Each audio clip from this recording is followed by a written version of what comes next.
हे बच्चा, good morning. कैसे हो आप लोग? आज से हम लोग स्टार्ट करेंगे क्लास 9 का mathematics chapter 6, that his lines and angles.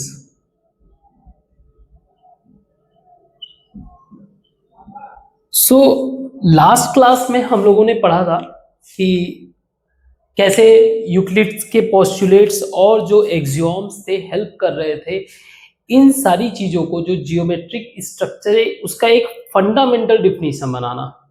एक फंडामेंटल डिफिनीशन बनाने के कारण जो है उनकी बातों को, उनके स्टेटमेंट को हम लोग उसके पॉइंट ऑफ व्यू से आंसर दे सकते थे। इसको आप एक सिंपल देखो, अभी क्या होता है कि आप एक सिंपल मैथमेटिक्स का विजुअलाइजेशन आपका कुछ ऐसा ही रहता है, समथिंग x प्लस वाई होगा, कुछ एक्स स्क्वायर 5 इस तरीके का कोई स्ट्रक्चर होगा। बट ये जो चैप्टर्स हैं ये पूरी तरीके से आपके थिंकिंग पे डिपेंडेंट है, थिंकिंग पे।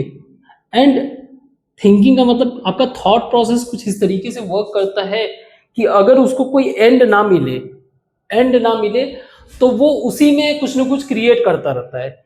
जैसे एग्जांपल के लिए आपको एक अंधेरे वाला रूम देखिए तो आपका माइंड जो उसी में डिस्टर्ब रहेगा, बट यही अगर लाइट जहाँ पे रोशनी है उसे देखते हो तो आपका थिंकिंग वहीं पे स्टॉप हो जाता है। या आप सोचो, एक इमेजिन करो, आपने एक ऐसा जानवर देखा है जिसको कभी आपने देखा ही नहीं था, तो आप यही इमेजिन करोगे यार कितना ये डरावना हो सकता है, कितना डेंजरस हो सकता है। जैसे एग्जांपल के लिए आपने एलिफेंट को देखा, ठीक है, क्योंकि आपको पता है एलिफेंट को लेकर आपके माइंड में एक विजुअल अंडरस्टैंडिंग है कि ये बहुत ज्यादा वायलेंट नहीं होता, तो आप बहुत नॉर्मल बिहेव करोगे। जबकि एक हाथी कितना बड़ा है, लेकिन वहीं पे एक लायन उससे बहुत छोटा, बट आपके माइंड में वो रेफरेंस है कि ये बहुत ही वायलेंट और ये आपको खत्म भी कर सकता है, तो उसके हिसाब से आप बिहेव करोगे। तो आपका एंड थिंकिंग क्या था, चाहे एलिफेंट को लेकर चाहे लायन को लेकर, ये क्लियर था। दैट इज द रीजन उसमें आप कंफ्यूज नहीं थे।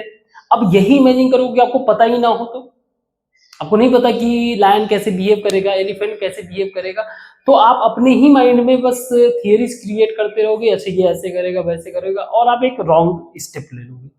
जैसे अब देखा जाए, मान लो एक सांप है, ठीक है, एक स्नेक है, अब वो तो बड़ा नाजुक सा दिखता है और कितना ज्यादा लीथल होता है वो। तो ओवरऑल स्टोरी यही है कि जब हमारे पास एक एक पर्टिकुलर फिक्स्ड अंडरस्टैंडिंग होता है, इसी फिक्स्ड अंडरस्टैंडिंग के बेसिस पे हम क्या करते हैं, बिहेव करते हैं। एग्जांपल मैंने स्नेक का दिया। जैसे एक छोटा बच्चा है, अब उसको स्नेक का कोई भी आइडिया नहीं है, आप अगर उसको दे दोगे स्नेक, अगर उसके सामने आ भी जाएगा तो वो पकड़ के उसके खाएगा, क्योंकि उसके पास ये फंडामेंटल अंडरस्टैंडिंग नहीं है। बट व्हाट इफ अगर मैं आपको दूं, तो अगर आपको मैं दूंगा तो आप भाग जाओगे, ऑब्वियस सी बात है, क्योंकि आपका फंडामेंटल अंडरस्टैंडिंग क्या है कि ये तुम्हारे लिए क्या है, डेंजरस। इसी तरीके से ये जो ऑब्जेक्ट हमारे सराउंडिंग में एग्जिस्ट करते हैं, जिसको हम लोग जियोमेट्री में कंसीडर कर रहे हैं, इनका एक फंडामेंटल डिफिनीशन बनाया गया। कहीं पे तो आप रुकोगे, अदरवाइज हर चीज को एक्सप्लेन करने लगोगे। इसीलिए जब ये डिफिनीशन बना रहे थे तो उसमें से कुछ ऐसे भी टर्म थे जिसको हम फीलिंग से समझते हैं और हमने डिफाइन नहीं किया, तो उनको हमने अनडिफाइंड रखा, है ना, अनडिफाइंड रखा कि लास्ट में उसका क्या ही डिफिनीशन होगा। जैसे एग्जांपल के लिए कि पॉइंट्स का इस क्या मीनिंग था कि पॉइंट एक तरीके का ऐसा पार्ट है जिसमें कोई साइज वगैरह है नहीं। अब वो पार्ट क्या है, फिर उसमें जाओगे तो फिर, तो कहने का मतलब एक फंडामेंटल हमने बिल्ड कर दिया, उसके बेसिस पे हम लोग क्या कर रहे हैं, आगे बढ़ रहे हैं।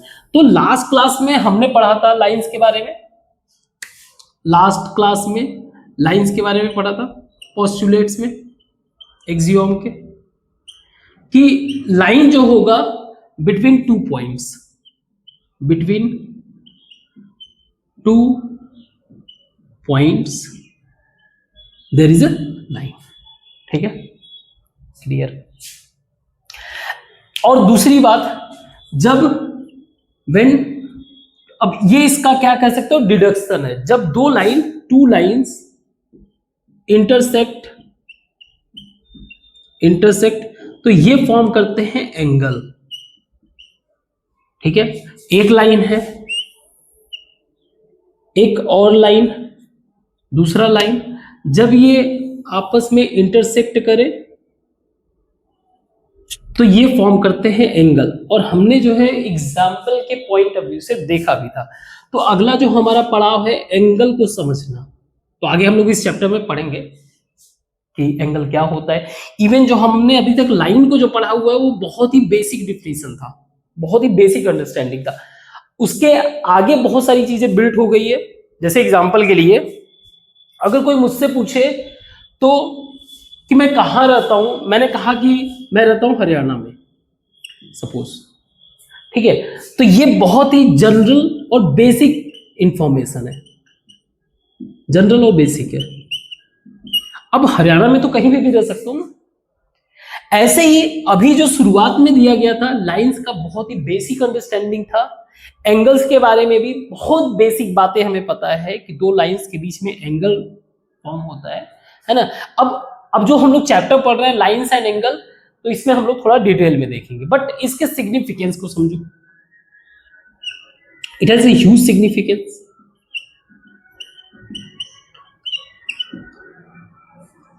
Understanding the properties of angle, चाहे लाइन को समझना, इसका सिग्निफिकेंस या इसका इस्तेमाल बहुत ज्यादा है। फॉर एग्जाम्पल अगर मान लो हम देखें कि अगर एक दो प्लेन अगर कंसीडर करना है, ठीक है, दो प्लेन का मतलब क्या होता है, देखो हम लोग जब आप आगे के हाईयर स्टडीज में पढ़ोगे तो अभी तक क्या करते हो, आप एक्स वाई डायग्राम बनाते हो, एक्स वाई कोऑर्डिनेट बनाते हो, ये आपका एक्स हो गया और ये आपका वाई, ये कोऑर्डिनेट, और जो भी आप डायग्राम बनाते हो वो यहां पे रहता है। कुछ मान लो आपने कुछ ऐसा ही स्ट्रक्चर बनाया पेज पे भी, तो एक्स वाई कोऑर्डिनेट, तो इसको बोला जाता है X Y plane. But real life में सिर्फ 2D स्ट्रक्चर नहीं एग्जिस्ट करता है ना, 3D भी करता है। जेड एक्सिस का मतलब ये हो गया कि अब आप ऐसे देखो,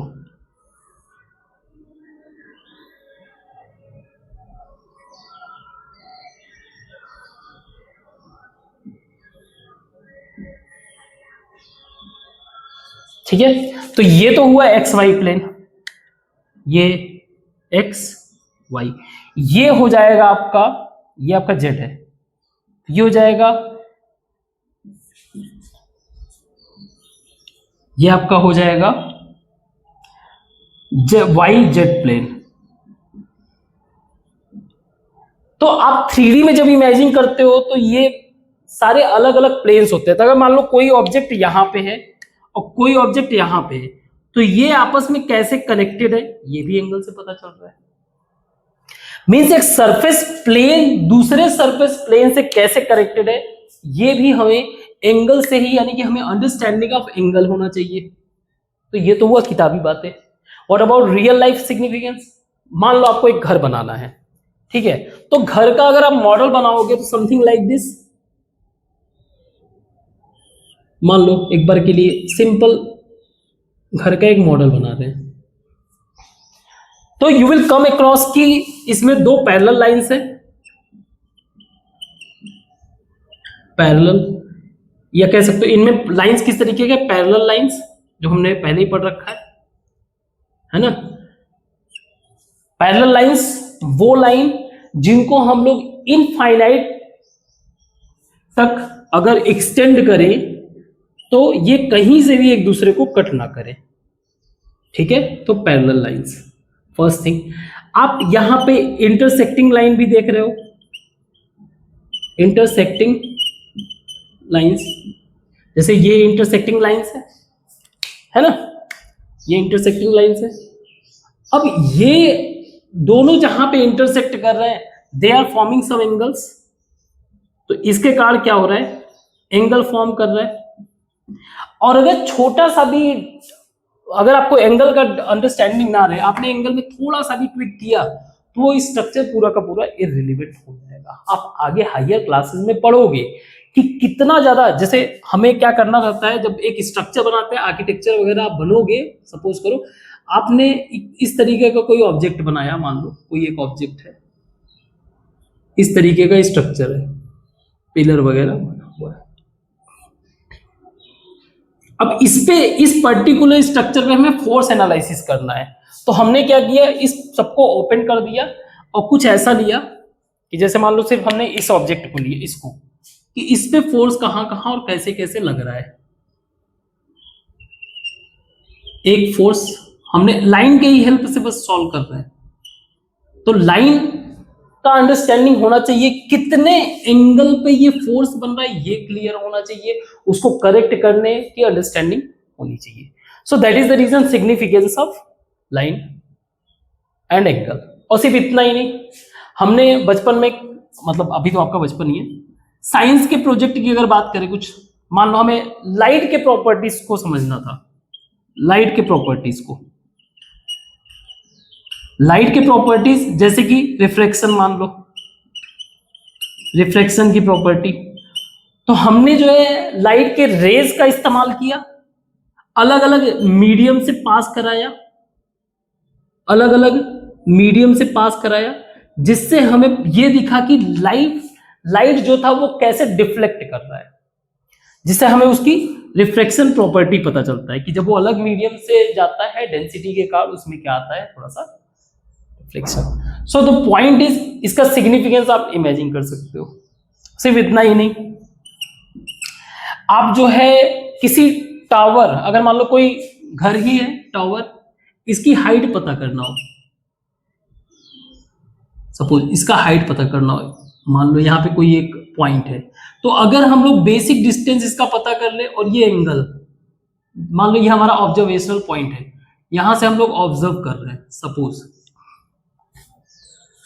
तो उसका जो जहां से मैं देख रहा हूं उससे टावर से डिस्टेंस और इस एंगल को, जिस पॉइंट को मैं देख रहा हूं, इस पॉइंट पे मेरा फोकस है, इससे मैं इजी वे से टावर का हाइट भी पता कर सकता हूं। It comes under the trigonometry.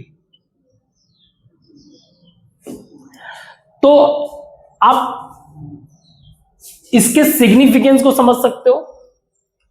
इसका सिग्निफिकेंस इतना इंपॉर्टेंट है, वो आपके हर एक लाइफ के हर एक एस्पेक्ट में एग्जिस्ट करता है। ठीक है, तो हम लोग उसी पॉइंट ऑफ व्यू से चीजों को समझेंगे भी। तो लाइंस क्या होता है, एंगल्स क्या होता है, अब उसके डिफिनेशन के पॉइंट को देखते हैं, इसको मिटाते हैं। तो लाइंस होता क्या है, लाइंस जो अब तक हम लोगों ने पढ़ा है, ठीक है, अब तक जो डिफिनेशन है क्लियर है, लाइंस दो पॉइंट के बीच में जो ड्रॉ होता है वो लाइन है। बट अब थोड़ा सा और डिटेल में जाते हैं। जब हम लोग लाइंस की बात करते हैं तो ये बेसिकली तीन तरह के होते हैं, 3 types.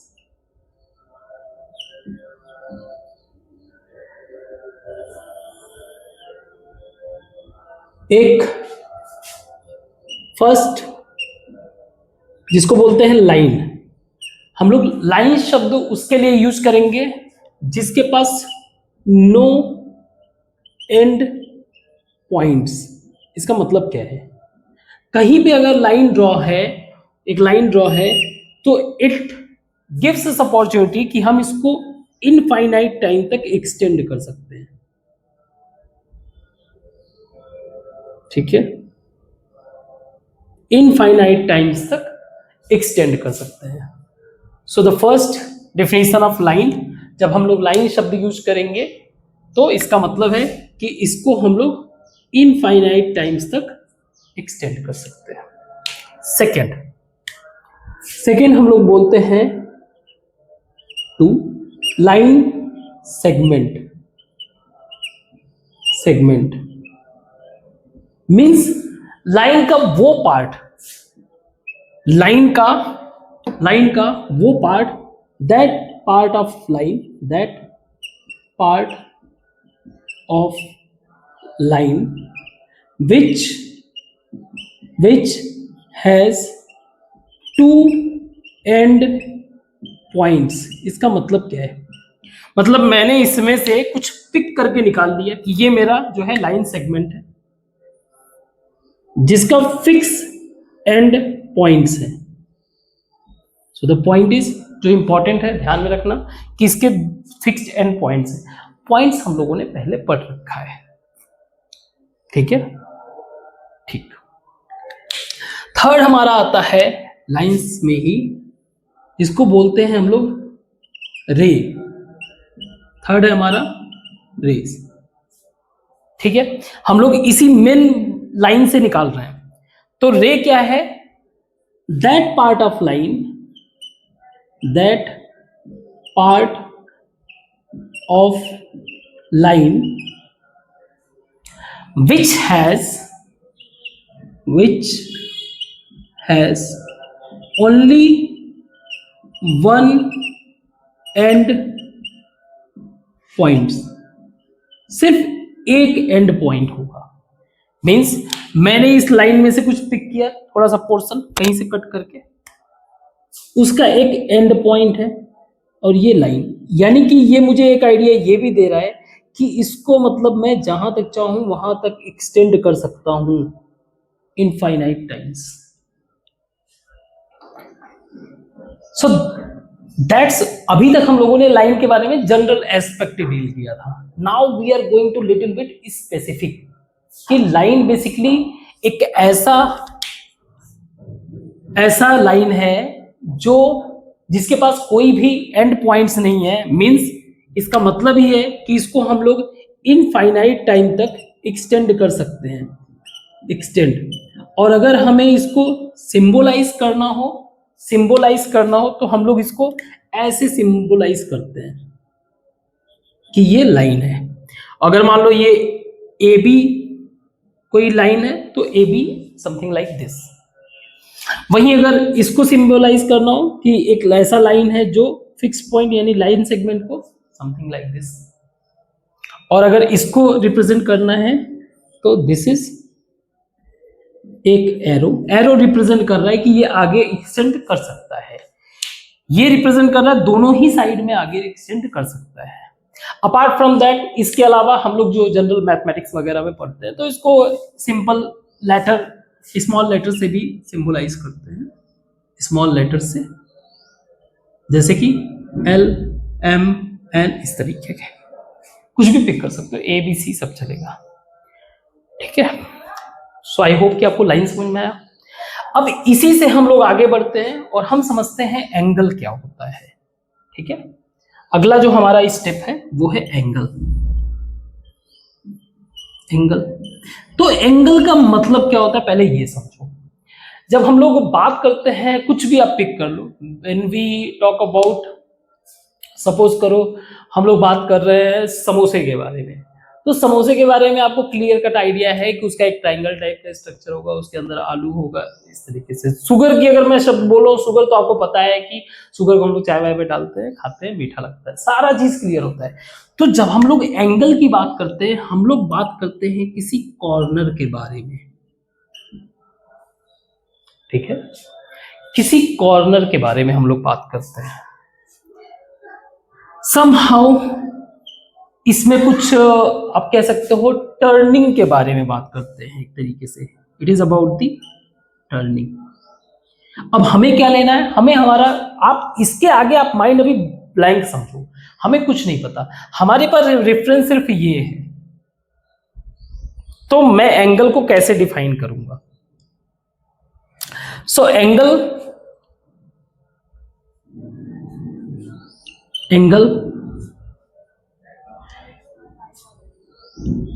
gives information about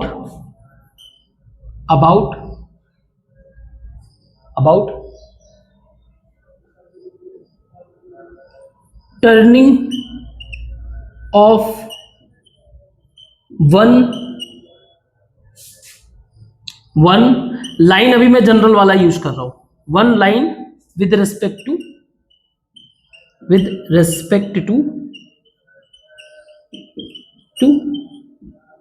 other. कोई दूसरा लाइन है, उसके रेस्पेक्ट में हम लोग किसी और लाइन का वो कितना टर्न कर रहा है उसके बारे में बात करना। सो जनरली हम लोग लाइन नहीं, जब हम लोग बुकिश लैंग्वेज पे जाते हैं तो हम लोग रेज यूज करते हैं। उसका बात समझ में आएगा क्यों हम लोग रेज यूज करते हैं। So let's picking two rays, यानी कि दो रेज ऐसे हैं जो एक ही पॉइंट से निकल रहे हैं। तो ये मेरा एक पॉइंट है, ठीक है। एक रे ये है मेरा, दूसरा रे मेरा ये है। अब बात समझो, एंगल का मतलब ये हम कॉर्नर के बारे में बात कर रहे हैं, उस टर्निंग के बारे में बात कर रहे हैं। तो इसमें क्या क्या है, ये है मेरा रे, ये भी रे है, ये 1 है, ये 2 है। रे का मतलब ये एक चीज क्लियर होना चाहिए, ये रिप्रेजेंट कर रहा है कि इसको हम लोग आगे तक एक्सटेंड कर सकते हैं, जहां तक मन करे वहां तक एक्सटेंड कर सकते हैं, लेकिन पॉइंट यहीं पे मीट करेगा, ठीक है। तो जहां पे ये मीट कर रहा है इसको बोलते हैं वर्टेक्स। क्या बोलते हैं? वर्टेक्स, जहां पे मीट कर रहा है, ठीक है। और ये जो टर्निंग पॉइंट है जहां पे ये बना रहे हैं, यही हमारा क्या है, यानी कितना वो जो है टर्न कर रहा है उसके रिस्पेक्ट में, यही हमारा क्या है, एंगल। तो कितनी बातें जानना रहता है। एक तो रेस, रेस का मतलब ये है कि अगर मान लो फ्यूचर में आपको कहीं पे एंगल का इस्तेमाल करना रहेगा कुछ बनाने के लिए, और कुछ आपको ऐसा स्ट्रक्चर दिया हुआ है जहां पे ये मीट कर ही नहीं रहे, तो इससे आप अंदाजा लगा लेना कि उसको और हम लोग आगे एक्सटेंड कर सकते हैं जहां पे वो मीट करे। उसको आगे कहीं पे हेल्प करना है, जरूरत है तो उसको आगे फर्दर भी एक्सटेंड कर सकते हैं। यहां तक क्लियर है, ठीक है। तो अब कितने तरीके के एंगल होते हैं, एंगल समझ में आ गया। एक देखो, जो हम लोग को एक फंडामेंटल अंडरस्टैंडिंग हमारा बिल्ड हो जाता है तो उसके बेसिस पे हम लोग डिफिनीशन अपना बना सकते हैं, वो कोई इश्यू नहीं है, ठीक है। तो अब एंगल के बारे में बात करें तो किस तरीके से यही मुझे टर्न करना है, कैसे कैसे, तो जैसे कितने अलग अलग तरीके के हो सकते हैं टर्निंग। तो एक तो मान लो यही हो गया, इसको ऐसे भी हो सकता है, ये भी तो एंगल हो सकता है। इसके अलावा ऐसे भी हो सकता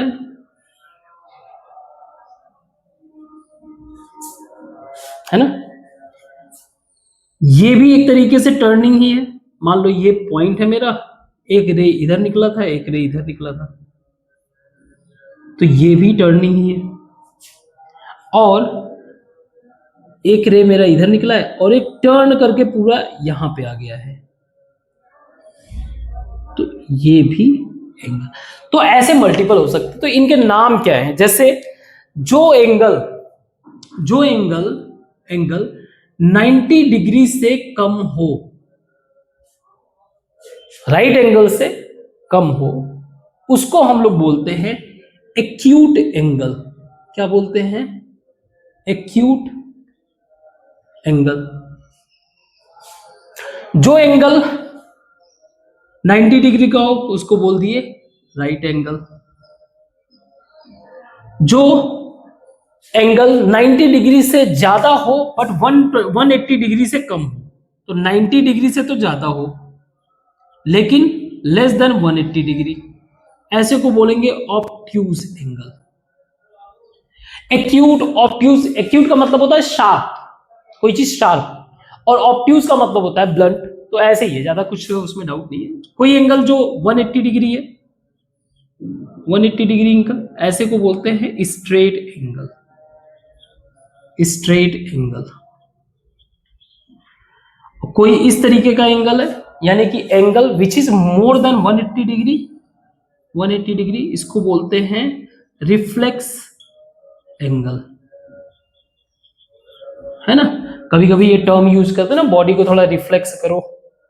सो पॉइंट इज, हमारा जो एंगल का टाइप्स है वो हमने समझ लिए कितने टाइप्स के होते हैं। इसके अलावा भी होते हैं, जैसे बात तो यहां पे सिर्फ टू रेस का, मान लो एक रेस और इसमें इंट्रोड्यूस करें तो, जैसे हमने एज्यूम किया कि एक राइट एंगल है, ठीक है, और इसके बीच में एक और रे है। बाय द वे इसको आप बोल सकते हो आर्म्स, आर्म्स भी चलेगा, ठीक है। तो ये एक तरीके का, दिस इज कॉमन आर्म्स, इन दो रेस के बीच में ये कॉमन आर्म्स है, इसके साथ ये कुछ एंगल बना रहा है 1 और इसके साथ कुछ एंगल बना रहा है 2। अगर मैं इस एंगल 1 को एंगल 2 से ऐड करूं, तो मुझे मिलेगा 90 डिग्री। इस तरीके के एंगल को बोलते हैं, इस तरीके के एंगल्स को बोलते हैं कॉम्प्लीमेंट्री एंगल। बट क्या हो कि कुछ ऐसा स्ट्रक्चर हो, मैं इसी बात को मैं जनरलाइज कर रहा हूं, ठीक है, इसी बात को मैं जनरलाइज कर रहा हूं। ये मेरा रे 1 है, आर्म 1 है, ये 2 है, मैंने एक कॉमन आर्म क्रिएट किया, कुछ एंगल इसका यहां पे है, कुछ इसको, तो ये 1 है, ये 2 है, तो ये दोनों आपस में क्या है, एडजेसेंट, मतलब नजदीक के एंगल, एडजेसेंट एंगल, एक दूसरे के जो नजदीक है इसको बोलते हैं एडजेसेंट एंगल। इसी तरह अगर हमारा जो है इस तरीके का कुछ स्ट्रक्चर है, एक आर्म हमारा ये है, एक ये है, इसके बीच में एक कॉमन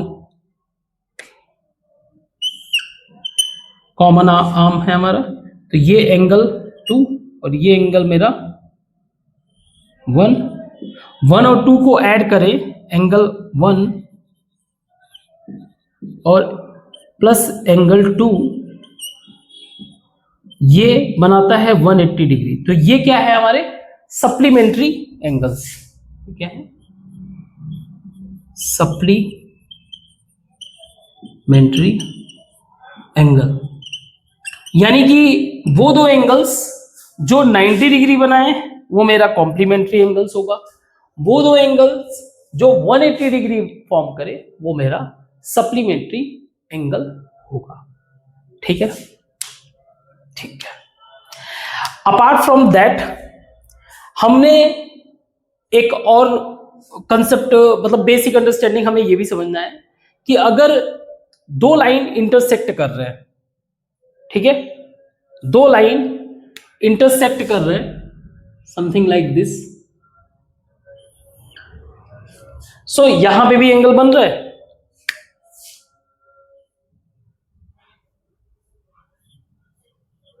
तो जो इनके अपोजिट एंगल्स होते हैं, अपोजिट वर्टिकल एंगल्स, इसको बोलते हैं अपोजिट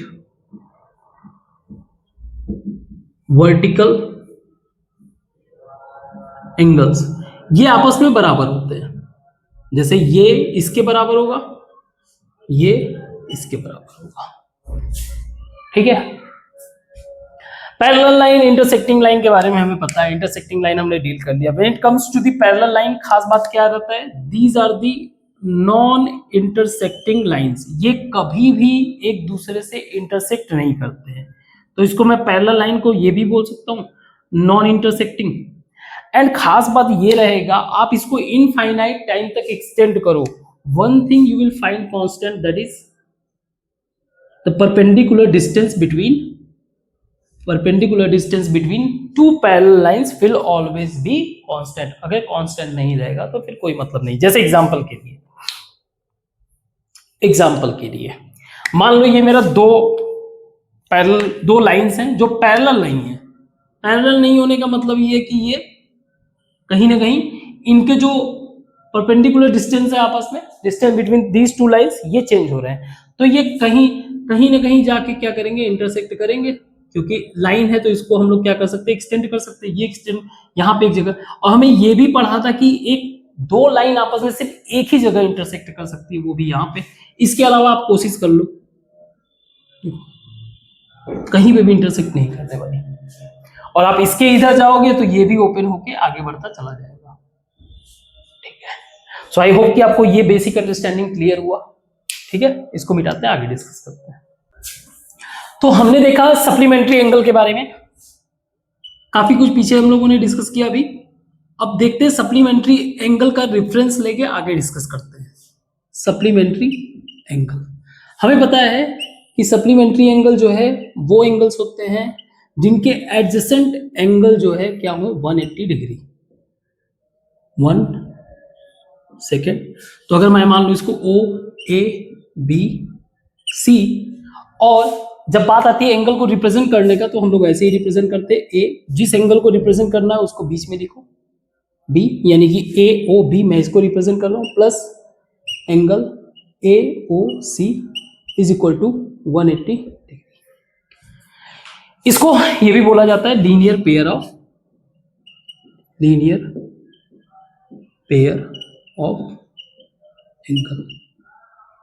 ठीक है, क्लियर? ठीक है, तो इसमें ये है, पहले तो ये क्या है, एक तरीके का ये रे है, ये रे भी है और नॉन कॉमन आर्म भी है, इसको ये भी बोलते हैं।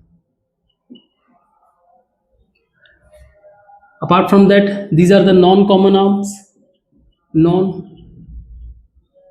कॉमन आर्म, ये हमारे एंगल्स हो गए। ठीक है, तो अगर मैं इस पे फोकस करूं तो इनमें मैं 3 पॉइंट्स निकाल लेता हूं, एक रे, एक लाइन और एक एंगल। ये दोनों एंगल क्या है आपस में? एडजेसेंट एंगल्स है। ठीक है, तो एक जनरल स्टेटमेंट यानी कि एक ऐसा स्टेटमेंट क्रिएट करते हैं जो हमारे लिए एजम्पशन होगा, जो प्रूफ होगा, रेफरेंस होगा, जिसके हेल्प से अदर क्वेश्चंस वगैरह सॉल्व किया जाएगा। बट पॉइंट समझो, आप अभी के टाइम में जब आप पढ़ाई कर रहे हो तो कहीं ना कहीं ये नंबर्स वगैरह, बुक्स वगैरह इस तरीके से आप पढ़ाई कर रहे हो, बट जिन्होंने इस चीज को क्रिएट किया उनके हिसाब से बस चीजों को देख के ऑब्जर्व करना था ना, तो उन्होंने देख के ऑब्जर्व करके क्या बोला, इन्हीं 3 पॉइंट्स को देख के स्टेटमेंट बना रहे। इफ रेज यानी एक line stands on a line, ये लाइन है मेरा, ये रेज है, रेज का मतलब हो गया कि एक ही एंड पॉइंट होगा, stands on line, then the sum of adjacent angle is 180 degree. सही है, ये एक स्टेटमेंट बन गया, ये हमारा एजम्पशन बना, रेफरेंस एजम्पशन, जिसके बेसिस पे हम अदर स्टेटमेंट को चेक कर सकते हैं कि वो सही है कि गलत है। कहने का मतलब क्या है कि इसको, ये मेरा रेफरेंस का मतलब ये चीज हमेशा सही होगा मेरे पॉइंट ऑफ व्यू से। एजम्पशन यही है कि इसको मैंने प्रूफ माना है, सत्य माना है। आप अगर इससे रिलेटेड कोई भी बातें अगर इधर उधर करके लिखोगे तो वो इसको जस्टिफाई करना चाहिए। जैसे मैं स्टेटमेंट थोड़ा सा चेंज करता हूं, एक स्टेटमेंट मैंने दिया है, इसके बेसिस पे स्टेटमेंट कि if the sum of adjacent angle is 180, अगर sum of adjacent angle is 180 है तो मैं ये लिख सकता हूं ना, देन रे स्टैंड्स, या फिर ऐसे भी कर सकते हो, देन का मतलब इट मीन्स रे स्टैंड्स ऑन अ लाइन, कर सकते हो। ठीक है, इसको अगर आप चेक करना चाहो इसके बेसिस पे तो चेक हो जाएगा। तो ये एक तरीके से इस एक एजम्पशन का एक कंक्लूजन बना, इसी को दूसरे पॉइंट ऑफ व्यू से बनाने का।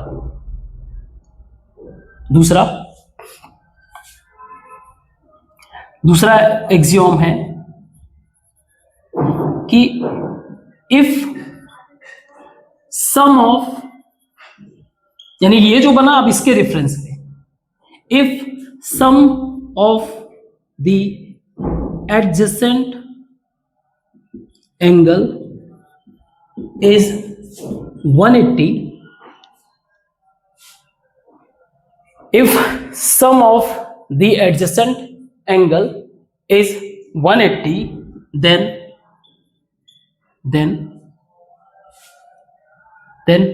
non common arm are a line, या फिर नॉन कॉमन आर्म्स फॉर्मिंग या form a line.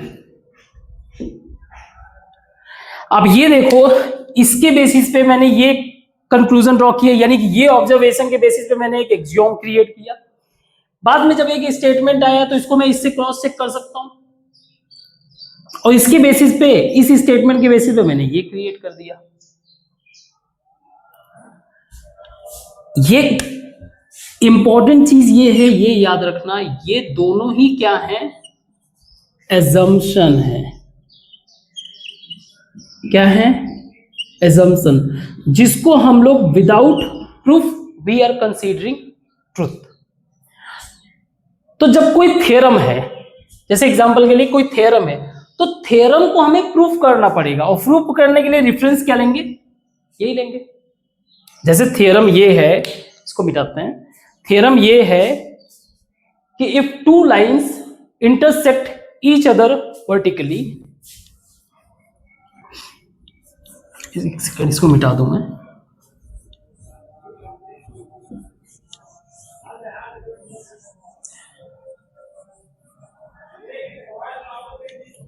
If two lines, theorem क्या बना? थ्योरम है एक, कोई थ्योरम दिया हुआ है, if two lines intersect each other, then their opposite angles are equal। Simple. Theorem मैंने ये दिया, अब मुझे इसको प्रूफ करना पड़ेगा। विदाउट प्रूफ कोई थ्योरम एग्जिस्ट नहीं करता है। एक्सियोम जो था वो मैंने ऐसे ही एज्यूम कर लिया था, तो मैं इसमें मानता हूं दो लाइन है, इंटरसेक्ट कर रहा है। एक लाइन है मेरा ए बी, और एक लाइन है हमारा सी डी।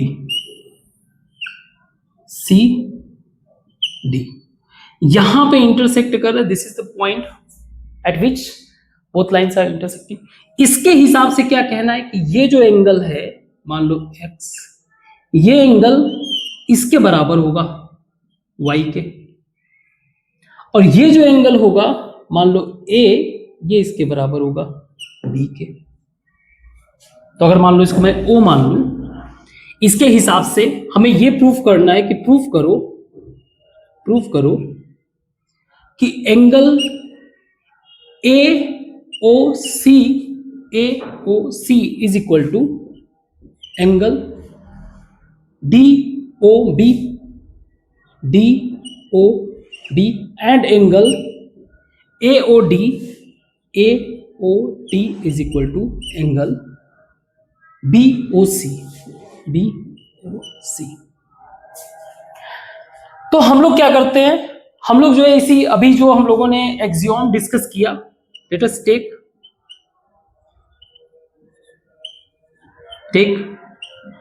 उसी एक्सियोम एडजेसेंट वाला कंसेप्ट, कि हमने माना कि जो OA है, let us take OA as ray on CD line, assume कर ले रहा हूं, जो हमने अभी तक पढ़ा हुआ है, उसी के बेसिस पे हम लोग इसको सॉल्व करेंगे। ठीक है, हमने इस पे जो है ये, अब अगर एक लाइन पे OA ड्रॉ कर रहा है, इसका मतलब ये दोनों एंगल क्या करेंगे, 180 ड्रॉ करेंगे। इट मींस दैट, इसका कंक्लूजन यही है ना, हमें एक्सियोम के हेल्प से, जो हम लोगों ने एक्सियोम अभी डिस्कस किया था, उसके बेसिस पे हम ये कह सकते हैं कि angle AOC plus angle AOD D is equal to 180 degree. सही है, ठीक है।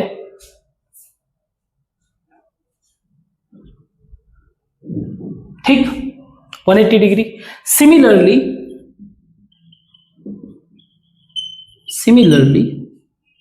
मैं अगर ए बी को लाइन कंसीडर करूं, सिमिलरली मैंने क्या कंसीडर किया, ओडी, इसको दूसरे पेन से करते हैं। Similarly O D rays on line A B, अगर मैंने ये देखा कि ओडी जो है एज ए रे है ए बी लाइन पे, तो इस सिचुएशन में मैं अगेन उसी एक्सियोम का इस्तेमाल करके मैं ये कह सकता हूं कि angle A O D plus angle D O B is equal to 180 degree. आप लिख सकते हो स्टेटमेंट में, बिकॉज एज पर एक्सियोम अगर कोई भी रे जो है किसी एक लाइन पे स्टैंड करता है तो उनके बीच का जो एडजेसेंट एंगल्स होते हैं दे फॉर्म 180 डिग्री, ये हमें पता है। अब ये भी 180 डिग्री है, ये भी 180 डिग्री, सो इक्वेशन 1 विथ 2, अगर मैं दोनों को इक्वेट कर दूं तो ये हो